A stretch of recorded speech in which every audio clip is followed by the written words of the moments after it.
In this video, I'll show you how to fix 888starz authorization error. Like and subscribe to the YouTube channel for more time videos like this.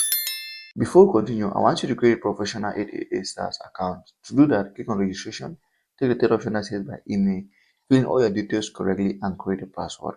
In the promo code box, you're going to use the promo code RenzoTV. If you use the promo code, you're going to receive a 300% bonus on your first deposit. This means if you deposit $100, you're going to receive $300. Once you're done, click on these three boxes and register your account. Now let's continue. So authorization error comes when you're trying to log into your 1xBet or 888starz account and something is wrong. Like for instance, if you miss one of the item and you want to log in, you're going to have an authorization problem.